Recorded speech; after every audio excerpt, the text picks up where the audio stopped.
Welcome back to the Autoblog Podcast. I'm Greg Migliore. We have a great show for you this week. A lot going on in the car world, and we've been driving some interesting things. Road test editor Zach Palmer has been in the Toyota Prius Prime. I've spent some time in the Cadillac CT5-V and the Hyundai Santa Fe Calligraphy. Very nice crossover. We'll also round out the drive section with Zach's impressions of the Jeep Compass. Big news going on. Lordstown files for bankruptcy. Not a big surprise there. We'll talk about what, if anything, may be next for the Ohio electric truck maker.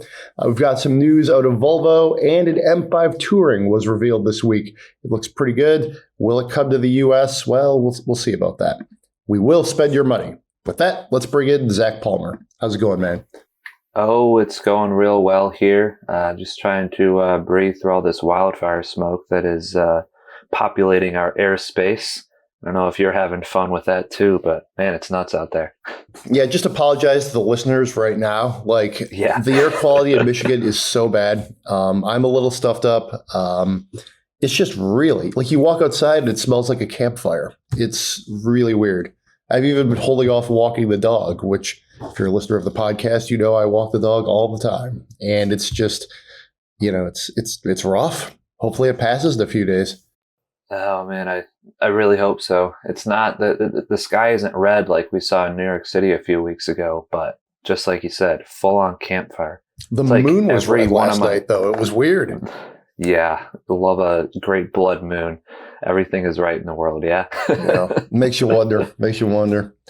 All right. Well, Prius Prime. You have been in that for about a week in it. What do you think?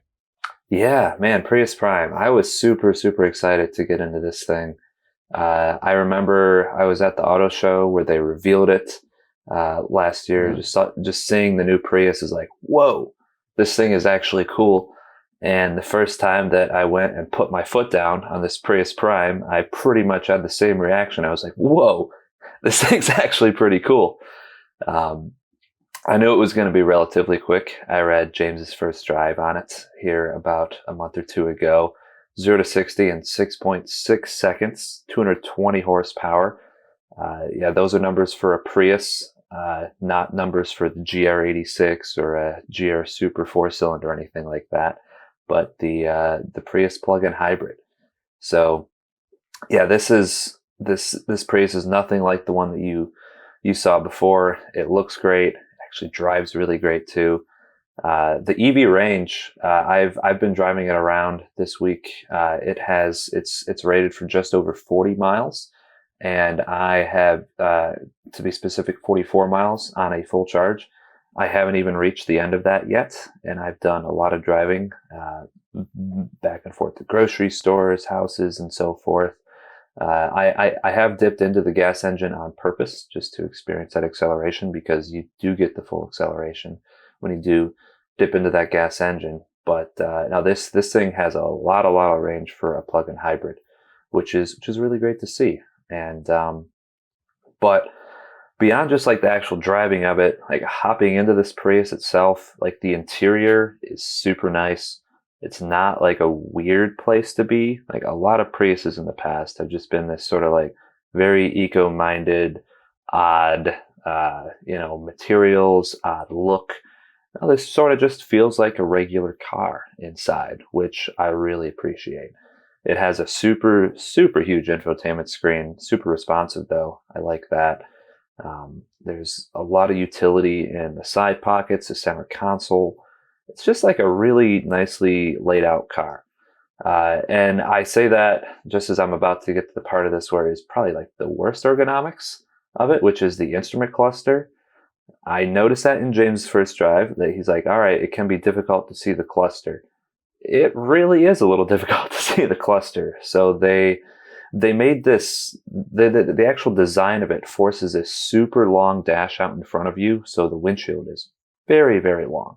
It looks like, the hood to windshield ratio is very different from most cars, honestly. So what Toyota ended up doing was moving the instrument cluster really, really far forward.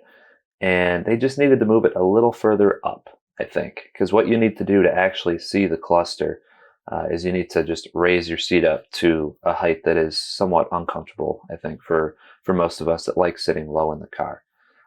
The steering wheel just chops half of it off, which is unfortunate. So just jack the seat up, or try to find some sort of a position that the steering wheel will work in where you can actually see the cluster. A head-up display could fix some of those issues, but it's still not an ideal setup. One thing that I was worried about with the change to the new design is like rear seat space and the cargo area, because these things are, obviously half the Priuses in the world, I feel like, are just used as Ubers and Lyfts at this point. So that is a big thing. I hopped in the back seat there. I don't have an issue with headroom for that much more tapered rear end. Tons of legroom too. I don't really see a big issue there at all.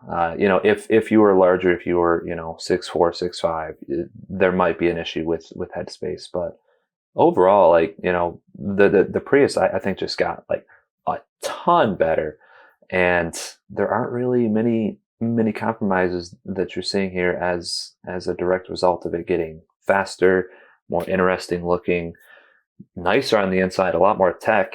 The only downside I might see to this is that, the one that I'm testing crests over the $40,000 mark, which is rather pricey when you're looking at a Prius. It's long been the car for folks that, you buy it because you want to save money on fuel.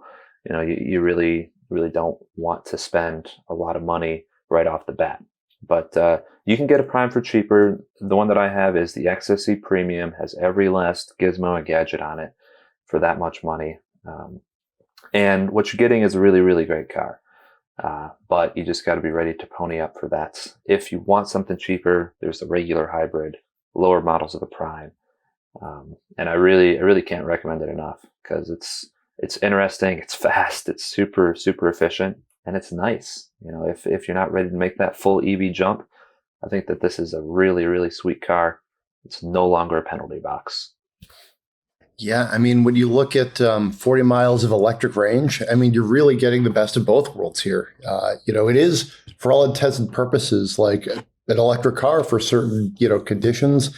I think it looks great. I've been seeing some of them on the road. I can't wait to drive one. I haven't driven one yet.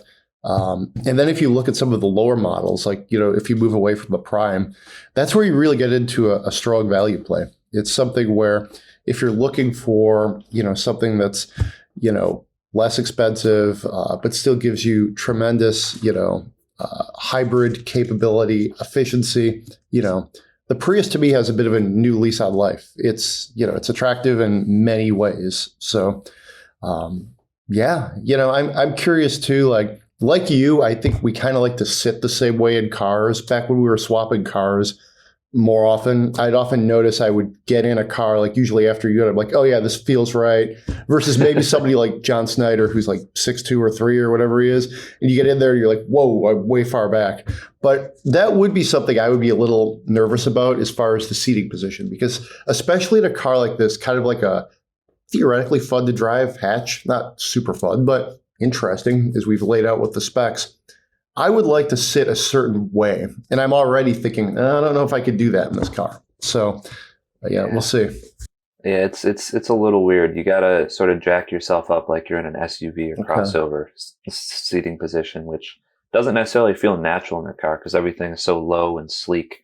But I'm glad it exists. I honestly wasn't really sure if there was going to be another generation of Prius. The RAV4 hybrid is so good. The RAV4 Prime is so great. There's the Corolla Cross hybrid. There's so many other hybrids and, interesting things that Toyota has out there that has really great efficiency. But I'm really glad that they did the Prius how they did. This is executed in a way that, it's no longer that car that you look down on. It's like, oh man, don't want one of those. It's like, no, actually can say, hey man, you should go look at the Prius. This is a pretty cool car. I would actually recommend that you buy one now. Yeah. And I think, we did hear some rumblings. There was some uncertainty, regarding where they might go with the Prius. And you laid out that Toyota does have a pretty strong lineup of traditional hybrids. You could make the case the Prius is a smaller car. That's not really what consumers are really flocking to right now. But they said no. The Prius still has a lot of value in the marketplace, the name, the idea. We actually still think that smaller car segment, if done in an attractive fashion, that still has, some cachet. It has value. And I think they're right. I think this is definitely the right move for them to, give it a new lease on life. And I think, I'll be interested to see what the sales figures are at the end of this year. I think it's going to be a strong performer for them. I agree. But speaking of cars that are not hybrids at all, CT5-V that you were in. Yeah, that's a great Curious point. about that one. So this is the first time I've been in a CT5 since, I think the fall of maybe 21. It might have, that was when I drove a Blackwing. So it's been a minute since I've driven the CT5. This is just the regular V series, which, just a quick refresher. They changed the nomenclature, the hierarchy, if you will, of how they rank their performance sedans. Essentially, the Blackwings are what used to be the V. And the V is more like a powerful, but more like in-between model. And then you have a lower, more entry level, if you will, rung at the bottom. This one came in at $58,905. And that's with some options like Super Cruise and the leather seating. The initial pricing was just a shade over 50, which I think is actually a really good deal for, a mid-sized Cadillac at, average new car prices in the range of 48. So to me, this is solid. And granted, that average transaction price includes things like, trucks, there's a lot of things that make that number a little all over the place. Regardless, I thought this was a pretty good value. It looks good. I was surprised how sporty it drove. I was expecting it to be I know that's what Cadillac is going for, but I drove it. I was in San Diego for a week with the family and a couple of really early morning drives. And it was one of those moments where, you got to watch what you're doing here, man. The steering is really dialed in. It's a relatively, tight suspension setup. And I was impressed with it in that sense. Again, I really like the design. I think they've toned it down a little bit from the previous generations, which I think is a good thing. It's classic. It almost goes back to the 1960s idea of a Cadillac. So I was impressed. Yeah, no, the just that regular V with that, I believe that's a 3-liter that twin turbo V6. It's a really, really sweet setup, I feel. I drove the lower output version of that in just a regular CT5. That thing was a hoot to drive, and it didn't have the magnetic ride shocks. It didn't have, sport tires on the car. It didn't have any of that, and that thing was still just a complete riot. And it sounds like the V honestly might be a really nice little sweet spot. And for that price, that's cheaper than you can get a base M340i. You could get a decently equipped Audi S4. I feel like I'd probably go Cadillac, honestly, because it's considerably more fun to drive, and it looks really good too. Just like you're saying, that design really, really appeals to me as something that I'd want to put in my driveway, sort of thing. Yeah, no, it's I was pleasantly surprised. I drove. It's interesting because you asked me, what do you want, and what are you looking at? And I went purposely with the CT5 because I thought it would be a good family sedan, which it was. Love the Blackwings, but I wasn't as interested in that for this application because hotel parking is close. Many hotels, like the resort we stayed at, had one of those ramps where you go up and down. And I was I don't want to start messing with the undercarriage of a Blackwing going into a tight parking garage, that type of thing. But power plant is very powerful. I drove it in sport mode and V mode up and down the I-5, which sounds good. You get plenty of power, good transmission. It's definitely a competitor, I think. And that's not trying to sit on the fence. It's just, it's probably a better value than some. I think if you're a Mercedes or a BMW or an Audi person, you're probably not going to just give up like your loyalty to switch to Cadillac. But I do think all of the things, the ethos of those brands and those cars in this segment, like the Cadillac's very good. You're going to want to look at it and at least maybe, give yourself some distance when you're trying to make that purchase decision. Super Cruise worked great. I tried that out on the i5, changed lanes for me. With the family in the car and with, busy traffic, and I don't drive in California all that much. I was still had my hands hovering, which, you don't have to do that. If you watch the GMC commercials where the guys are like, clapping their hands, but that worked out pretty well too. So, and that is sweet that you can get full on Super Cruise on the CT5 now. So you get yourself a performance sedan that can, for all intents and purposes, drive hands-free on the highway. It's honestly looking like a really, really great daily driver setup. That if you're looking for a four-door sedan that's not going to break the bank and really has all of the really nice luxury things on it, this for under $60,000, that's a lot of car. I feel that you're getting right there. Yeah. For another thing I would note is the infotainment was a little weird. Don't particularly love this generation of what General Motors is running. The ones in like some of the SUVs, like the Tahoe, for example, are better. They're easier to use. This one you have to call OnStar every time you want directions, which is frustrating. It works pretty well. It really does, except for when it doesn't. Like one time they took us to Disneyland, super easy. Obviously, it's a pretty big landmark. I knew exactly where to go. No problem. A couple other places, I literally had to talk to two different people who were very helpful. But it's a little bit of a curve, let's put it that way. And it's a little, it's kind of weird. Like you can do it on your phone in 15 seconds. And then in your car, you have to like talk to two different like call centers. That's just weird, right? That is hilarious that you went and chatted with OnStar. I mean, I don't even remember the last time that I chatted with OnStar to try to find directions. It's super cool that they're still providing the service. Honestly, that would honestly be something funny to write up. It's like, hey. Yeah. Did you know that you could still talk to OnStar in a brand new Cadillac? There may be ways to do the navigation, but I couldn't figure it out. It was like I kept swiping through all the screens, and I was like, what year is this infotainment system from? So I don't know. It was kind of weird. If you could get past that awkwardness, it's actually it's easier than just trying to like really get frustrated with the car's infotainment system and navigation system. Because like you, like a lot of times you're trying to find it. The address just isn't popping up. It's picking the address, but in like a different state. Like a lot of cars still struggle with this. So for what it's worth, calling OnStar was actually easier most of the time we did it, but still wasn't as easy as doing it on the phone. So kind of a little random caveat to the story, but yeah.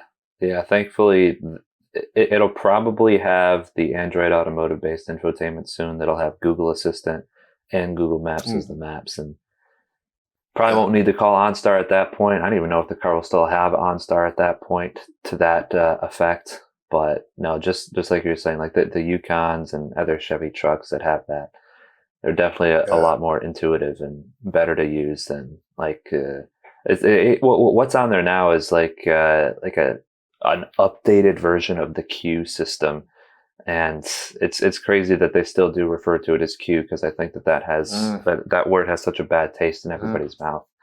But yeah, it's definitely due for an update soon, I think. Put a ton of stuff in the trunk, 3 huge suitcases. It was great. The only thing I can say though is it wasn't as big of a trunk as the Chrysler 300C. I tested that for the final time. If you're listening to the show, that story's up. It's a good one, especially if it's the weekend and you're looking for some more like longer reading. I went a little longer on that one, close to I think 1,500 words. So check that out. But in the trunk comparison test, CT5 got 3 suitcases. Chrysler 300 got 3 suitcases and a huge stroller. So just saying. With that, tell me about the Jeep Compass.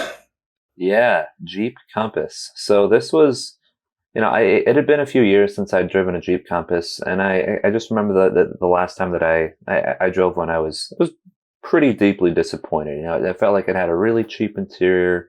That 2.4 liter engine was super noisy, very unrefined in pretty much every way. And hopping into this one, this is the refreshed interior, the new 2-liter turbo engine. This was a massive, massive improvement. Okay. Previous to now, it'd be like, all right, don't even think about the Jeep Compass. Just go get yourself a Ford Bronco Sport or something else in this segment. But now the Compass is actually trying to show that it's a bit competitive here. The one that I drove was the Altitude, which is a higher trim, and it had this really sweet gray fabric with blue accents and blue stitching throughout the interior. I should mention this, it has nothing to do with it being a 4xe. There is no 4xe trim. It's just blue stitching throughout, which was really nice. Super, super classy. It had the new Uconnect 5 infotainment system, and the whole center stack and interior design honestly felt like it was a baby Grand Cherokee. It had similar metal switches and dials on it, just like you'd see on the Grand Cherokee.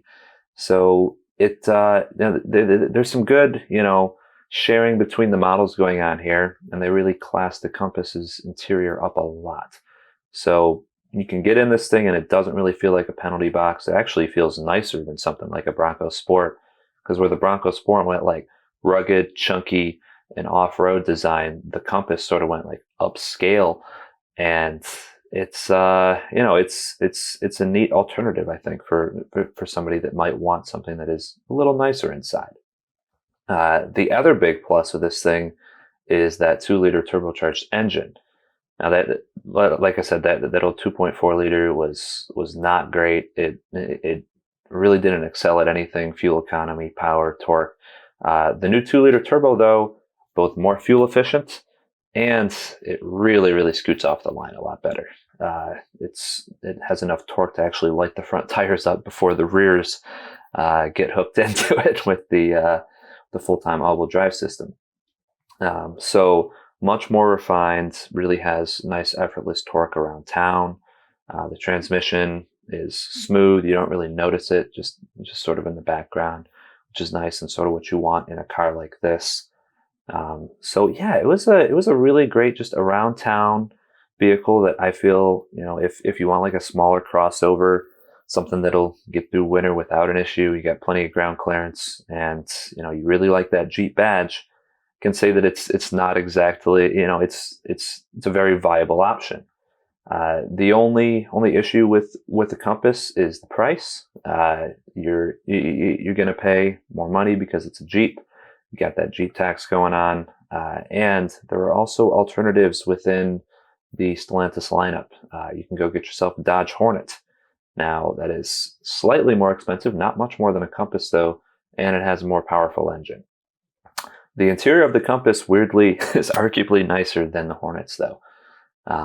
So you've got this sort of duality in that, somewhere in between the compact and the subcompact SUV segment there in the Stellantis lineup. Which one would I go with? I think that I'd probably slant towards the Hornet. Granted, I've not driven one, just reading reviews and talking to Byron. I actually swapped the Compass with him last week, and we had a bit of a discussion about Compass versus Hornet. And he was still leaning Hornet, but that said, the Jeep Compass, which the Hornet is actually based on, it takes its chassis from, is a lot better than anyone was remembering. And I think if you sort of wrote it off years ago, you should probably come back around to it and consider it now, because Jeep has really, really done a good job to get it where it needs to be from a competitive standpoint. That's really interesting. I'm thinking Alfa Romeo Tonale, maybe, if given my choice. I really like that. I like how that looks. From a price perspective, it's like, you can drive the same vehicle, unless you really want to go plug-in with the other two that you mentioned. It's a very interesting argument. I'm intrigued. Generally, I've always thought if I wanted to go more of like lower rung Jeep, I would probably think Cherokee as opposed to Compass. The Compass really made a splash a few years ago when it had such a great interior layout and great cargo volume, and that's where it was really starting to step on like the Cherokee, because you were like, well, you could get all of this, it's cheaper, and in many cases was actually better equipped.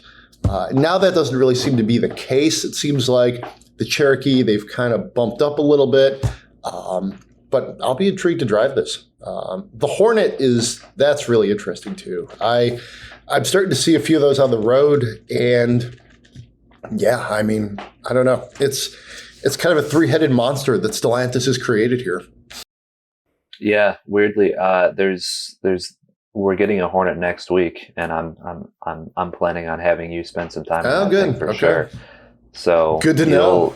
You'll get in the Hornet. Okay. We'll be able to talk more about that on the podcast, I'm sure. I like it.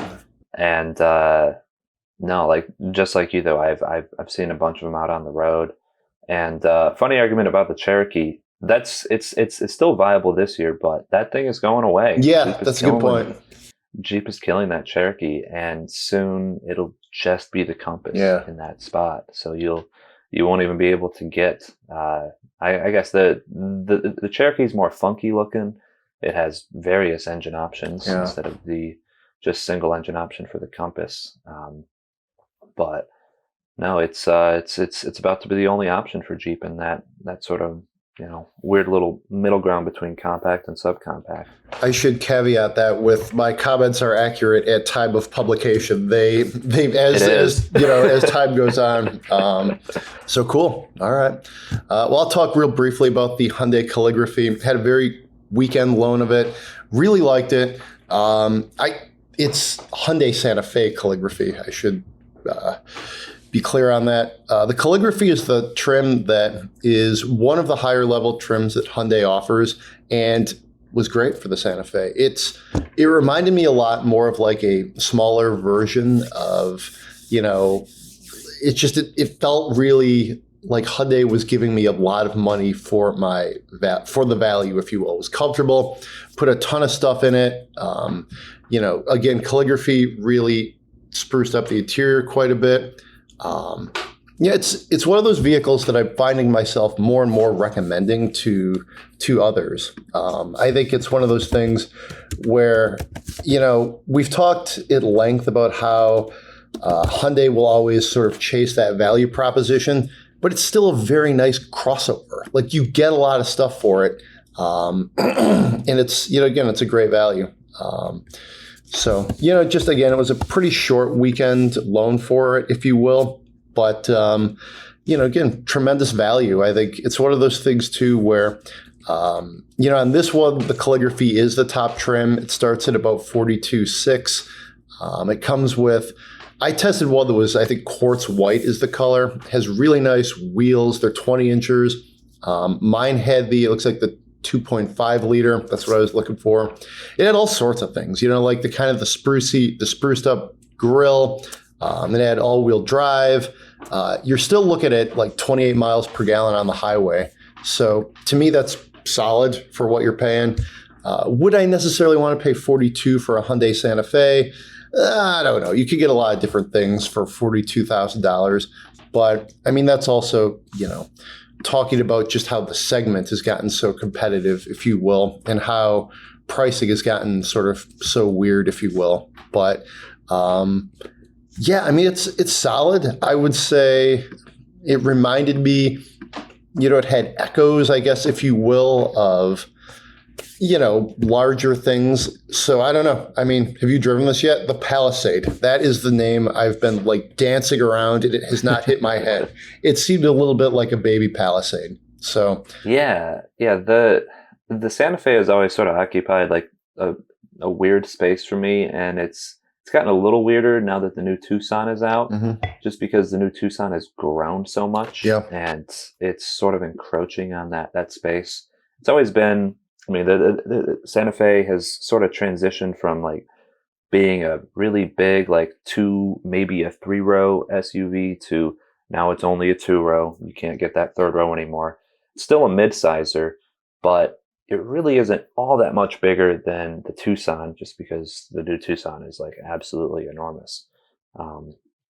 But it still is right there. If you want something that is, ever so slightly larger than the Tucson, but you don't want to go 3-row with the Palisade, then I feel like it's there. It exists, and it's more of a traditional design than the Tucson, which is this very angular and funky looking thing.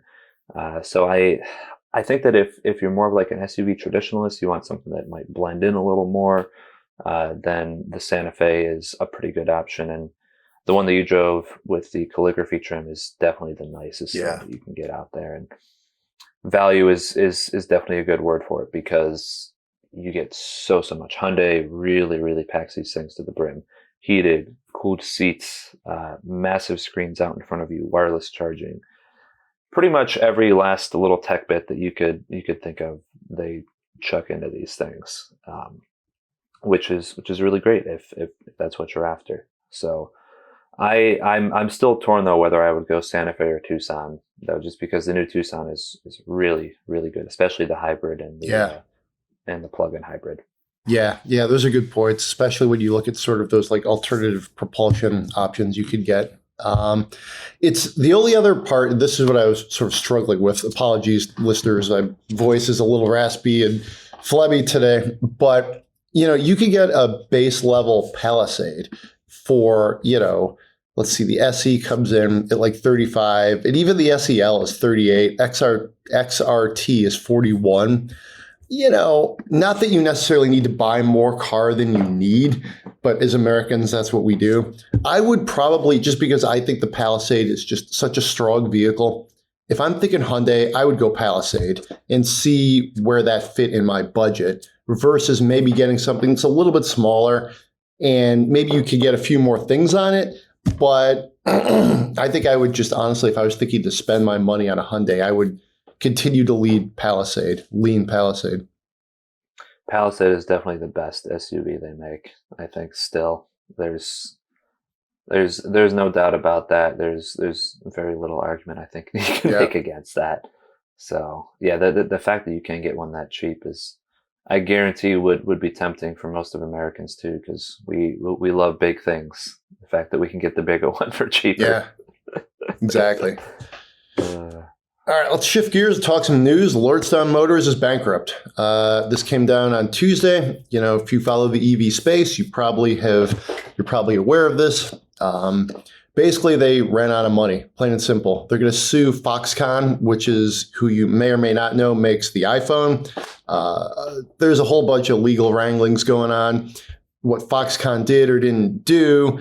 If you actually read some of the different trade journals, there's a lot of drama. It sounds like some of the Foxconn executives totally backed out on some of the deals, or allegedly, Lordstown says. They had to have a recall earlier this year. They only delivered not that many trucks. Let's put it that way. I've seen numbers as low as like in the 20s. So really no surprise here. As recently as like last fall, we were all kind of thinking like, what's going to go on with them? So, again, no surprise. I think they definitely flamed out pretty quick. They were founded in like 2018 and it's 2023, and, they're not done. Like, bankruptcy doesn't mean end of the line, but they did even put in their documents that sort of like the ultimate outcome that they're pursuing here is like a sale of the business, which would make some sense.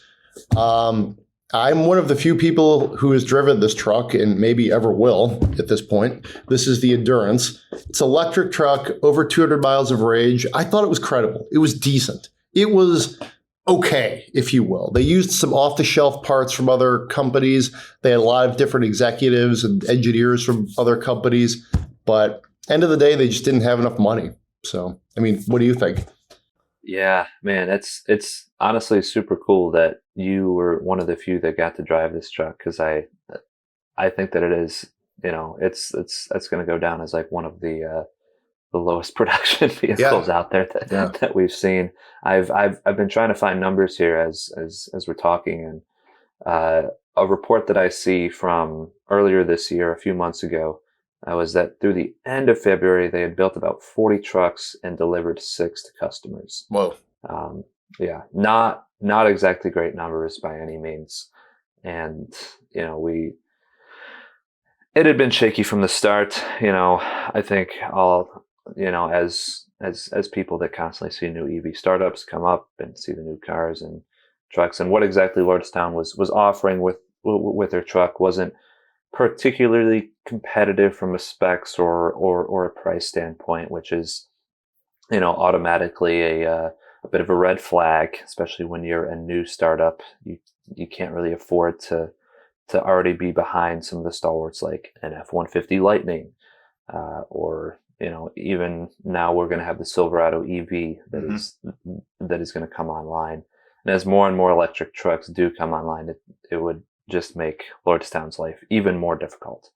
Their big advantage was if they got off early before everybody and started getting their trucks out there, but unfortunately that doesn't appear to have happened. So I guess we'll watch them through their bankruptcy, but I'm not exactly looking optimistically at what their future is. So I'm pulling up my notes here from last fall. They actually, believe it or not, made it as one of the finalists for North American Truck of the Year, up against the Silverado ZR2 and the F-150 Lightning. The F-150 Lightning, of course, won.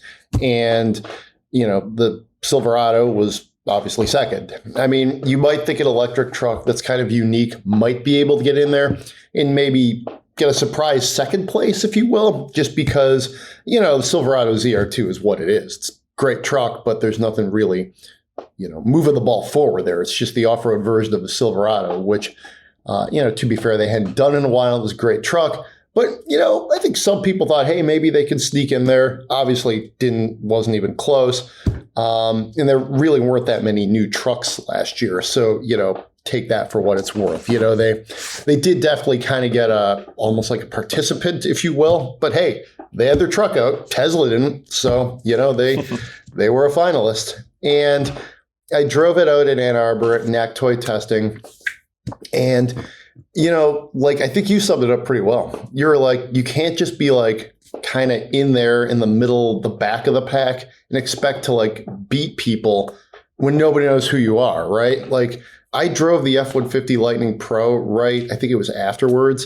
And it's just what? The only reason you wouldn't buy the Ford is if you couldn't get one or the weight was just too prohibitive, because the Ford was better in every way. And at the time, the Ford was cheaper. The Ford actually, they've raised the Lightning prices ridiculously in the last 6-8 months. But at the time, the F-150 was something like 58 and the Lordstown Endurance was 63.5. And they hadn't even totally announced it. When I was doing some reporting for this, I had to dig that out of an SEC filing. So it's kind of there were a lot of questions about their business model. The radio, the infotainment was very basic. It even by work truck standards of a few years ago, it was still a pretty dated product. That being said, it wasn't something that you would laugh out of the room. They had some stuff going for it, hub motors, the motors were at the wheels, very innovative, seldom used design. It did have a respectable range. It wasn't beating anybody. The ride was a little weird just because of the motors. But it was it wasn't offensive. It was just sort of a different take. It reminded me of when Ram brought back leaf springs and everybody was like, whoa, what's this going to do? And it really wasn't that big a deal. The truck is a little more comfortable, I think, but it didn't change the world. 200 miles roughly of electric vehicle range. I could have seen some daylight for these guys. Let me put it that way. Not to belabor it, but I do feel if they could have maybe gotten a contract with somebody with sort of the Biden administration's emphasis on domestically produced vehicles, they could have maybe got in there. They didn't. And they just didn't have money. It's the car business, you need billions, not millions. I said this yesterday. I was on a call with Yahoo Finance. I was one of their sort of on a panel with them. And it's that was the thought is these guys are ripe for mergers and acquisitions. Just because you need more money, they don't have it. Maybe somebody else does. That's my thought. If you had the number I would throw out is $1 billion, which sounds like a lot, but in the car business, it's really not. You have that much money. You come in, you've got a truck that's fully like validated. It's a decent truck. It's not the greatest, but with some investment, I think you could make it competitive. You've got a factory, you've got a workforce. It's already built here. Find a way to maybe charge a little bit more of a competitive price, and you got to find a better customer base. Like Bollinger went from making electric like off-roaders for the public to commercial. These guys are already in commercial, and the reason you're there is because of the certainty. Like, you know, you can sell to like the city of Troy a fleet of 60 trucks and get your money, you know, as opposed to doing like consumer facing. So, I mean, to me, I think there's still an opportunity there, but I also will say this. If I were a betting man, I think this is probably curtains. I think they'll probably kick around sort of like, you know, the old like Fisker did for a few years. Maybe somebody will buy the assets, but, you know, that's it, you know. Yeah, it's just very illustrative of how difficult it is to get any kind of an electric startup off the ground these days. I feel like another company similar to this is Faraday. Yeah. And that they just keep kicking the can further down the road. It's like, oh, we need another 300 million. Oh, we got another infusion of $500 million. It's like, okay, how many more infusions of $500 million are you going to get until you start to deliver a vehicle? And it's hard. It's making cars is hard, man. It requires so much money, so much effort, and unfortunately, it seems that like most of these startups are very much destined to never see their cars on the road. You know, we've had some success with Lucid and Rivian, and you know, obviously, other than Tesla years ago, those are the only two that have really come up and, you know, delivered any sizable number of cars and made an impact out there. Yeah. So I don't know. Maybe we need more companies like them, run like them, to actually make it in this very, very crazy landscape. You know, and not to belabor this, we'll move on, but you make a great point. Like, Tesla showed up. They were run in a very unique way. They still are. And they had an opening, though. They had daylight. In 2005, 6, 7, 8, whatever they started, nobody was really making electric cars. You know, the Prius was like the green car. And they were like, no, we're going to make electric cars. They started out with the electric Lotus. They built from there. What we're seeing now is these EV makers seem to be going for these very niche segments. And they're not necessarily solving problems that really need to be solved. Like, we don't really need another work truck, to be perfectly honest. John Snyder, our senior editor for All Things Electric, drove an awesome Silverado work truck. I've driven the Lightning Pro. I think many of us have. You don't really need company you never heard of building you an electric work truck. And even like with Lucid, okay, they're building you a gorgeous 6-figure luxury car. I enjoyed it immensely, but literally almost every car company will build you a gorgeous 6-figure luxury car. Many of them electric, you know, and they've been around for 120 years. So that to me is a big challenge right now. In addition to all the other challenges like infrastructure, charging. You know, you really, if you're starting an electric car company and you don't have a ton of money behind you, you got 2 strikes against you. So let's shift gears over to Volvo, moving to NACS, which is right now Tesla's ace in the hole, is their supercharger network. People are lining up to use their ports. Literally, consumers and Tesla owners are, but car companies are too. And I think we kind of have known for a while that this could be like, you know, a trump card for Tesla, but they weren't even really using it. But now that they're opening it up, they're going to get a steady stream of cash that other companies haven't been able to set up. So Volvo is just the latest to join Ford and General Motors. I think it's a good move for Volvo. I really do. Yeah. At this point, I think, you know, we have a sort of de facto standard rolling in here, because like as soon as you get Ford, GM, and now Volvo and more coming, and it's just, you know, it's CCS is going away. Mm-hmm. I mean, it really looks like NACS is going to be the way that we go. Just one after another is falling, and I honestly just think like it's a matter of time at this point until we get pretty much everybody making similar announcements. Volvo is just the first European one to do it. So yeah, more and more. But it's a good thing, I think, to have an actual standard that, maybe we'll get some regulation moving to it. I saw that Texas is actually going to regulate that, and I suspect that our federal government will have news for us eventually here soon too. So, yep, more and more NACS, more and more. Indeed. All right, we got to do something a little traditional. BMW M5 Touring. This is a tasty looking reveal that we had. Let's see, it was earlier this week.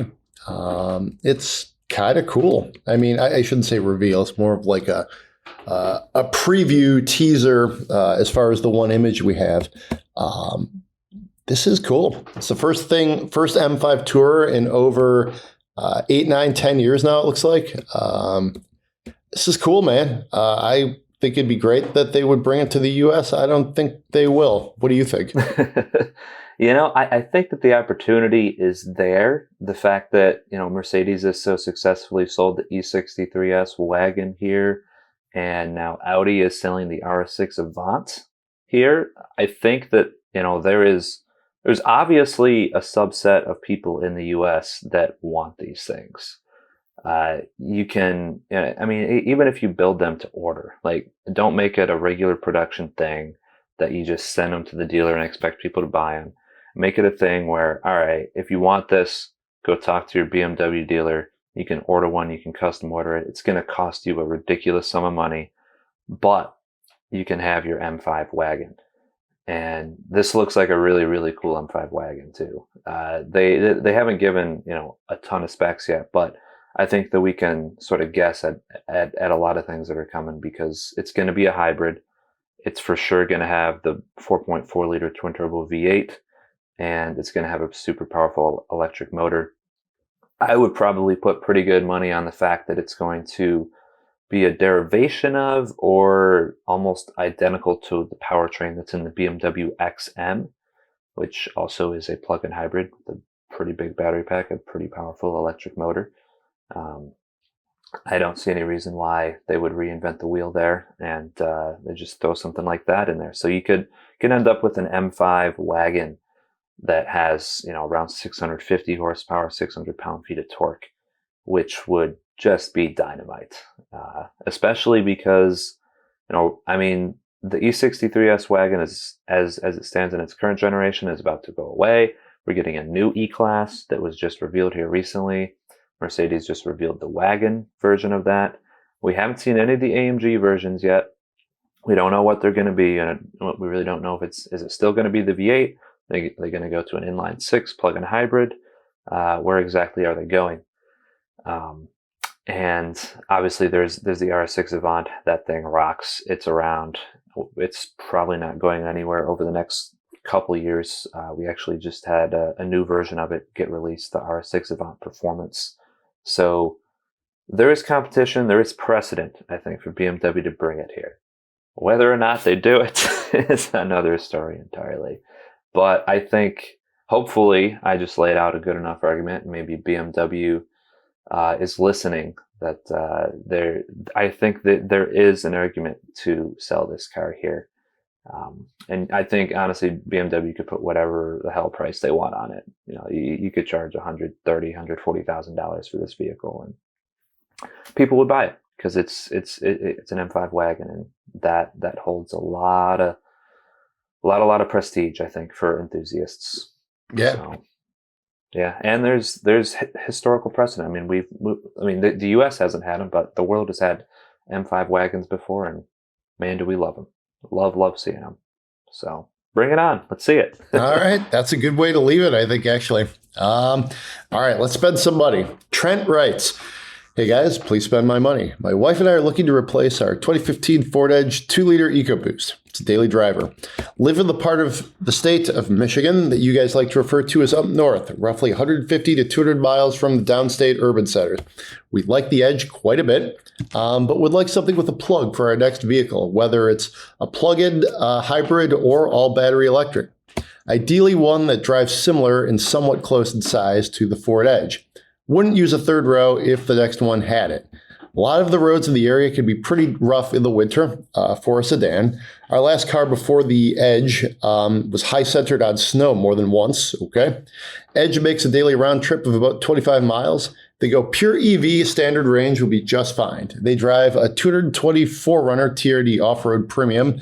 That's a great crossover, great SUV. I like that a lot. Perfectly happy to take the 4Runner on longer road trips, even if my wife does complain about how gutless the current generation 4Runner is every time she drives it. She's not wrong. Toyota really should be embarrassed to sell that engine and transmission combo in the 2020s.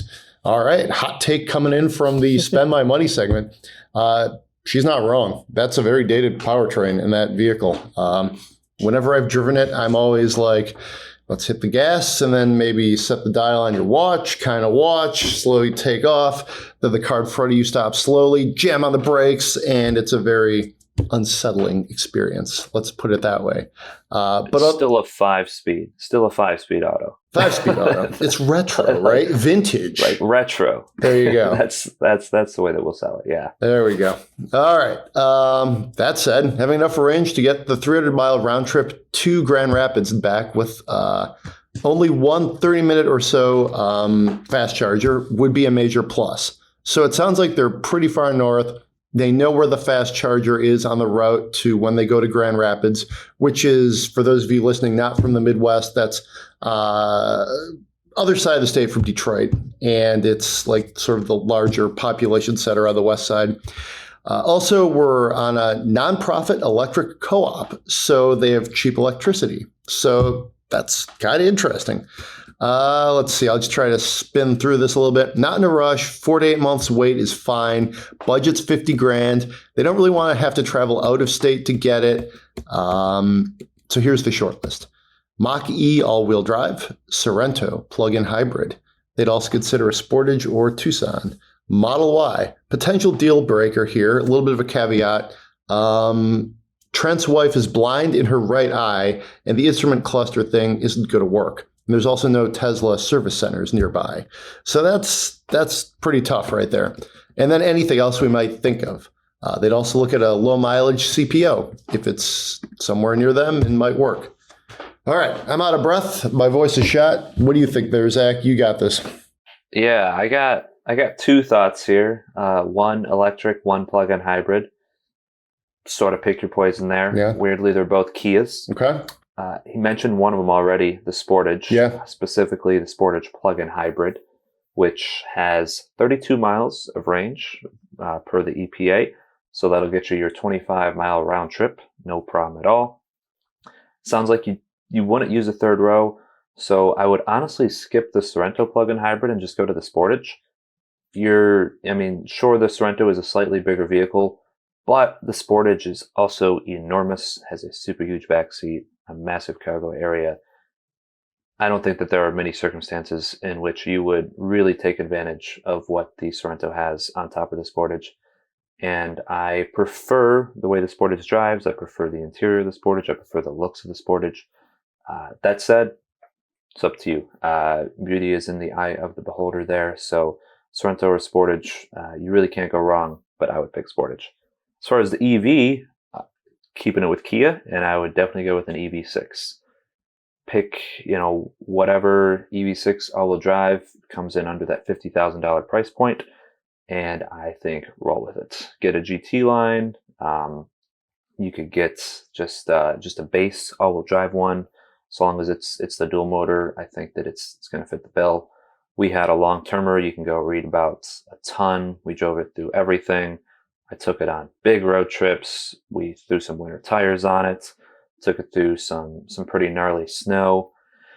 The ground clearance is, it's not going to be as much as something like a Jeep or a Subaru or something like that. But I think it's going to be very comparable to the Ford Edge that you have right now. I don't really see that being a problem, getting it high centered anywhere or having traction issues in the snow, so long as you put those winter tires on it. So if you're ready to make that plunge, go get that EV6. It's definitely going to be like the most satisfying vehicle to drive between that. If you would rather have that comfort on that longer trip, say that 300-mile round trip to Grand Rapids, you won't have to worry about in the winter, the slower charging, and you don't have to worry about the woeful infrastructure that we have, then the Sportage is a pretty safe choice, I think. You can't go wrong with either, though. Yeah, so I will agree with your hybrids. I think those are good choices. As far as electrics, EV6 is a great choice. I would also venture in with the Ioniq 5. I think that's quirky. It's, genetically they're the same vehicle, just different styling. So if you're to look at the EV6, I would check out the Ioniq 5 from Hyundai. Just see which one you like better. And then, pick your, make a call there. On the list that you provided, Trent, I like the Mach-E all-wheel drive. I think that's a solid call. I think I've enjoyed it a lot. I think it looks good. It's fun to drive. I had no problems with the infotainment. That's obviously something really any of the vehicles you test, you're going to want to, have your wife get in there and see how she can use it and make sure that works out well. But I thought, that was pretty solid.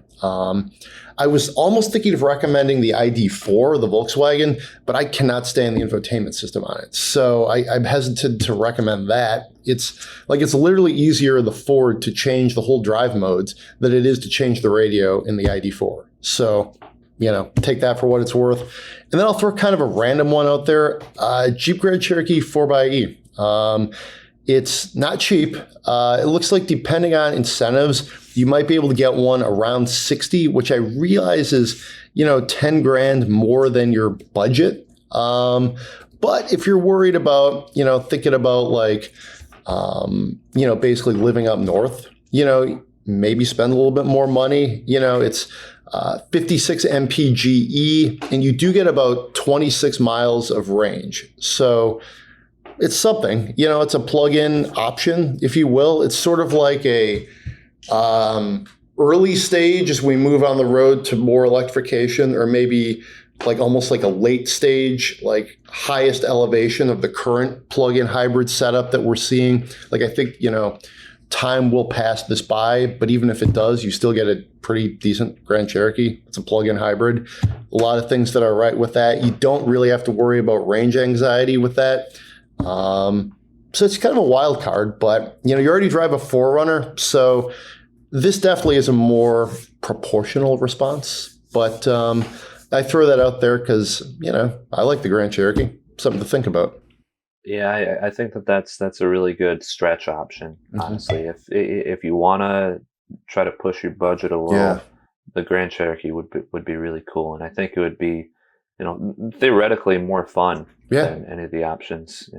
You could go wheeling in it. Sounds like you live up north, so there's probably some ORV trails you could use it in. You could do a little couples ORV trip. So somebody takes the 4Runner, somebody else grabs a Grand Cherokee and go. You just open yourself to some other opportunities there. You just a little more money. Just like you said. I wouldn't have brought it up, but it was just close enough that I'm like, well, let's throw this in here. So, All right. Well, that's all the time we have this week. Thanks for putting up with my allergies and the smog and everything else going on. If you enjoy the podcast, it's 5 stars at Apple Podcasts, Spotify, wherever you get the show. Send us your Spend My Monies. That's podcast at autoblog.com. Be safe out there. Hope everybody's breathing okay. And we'll see you next week.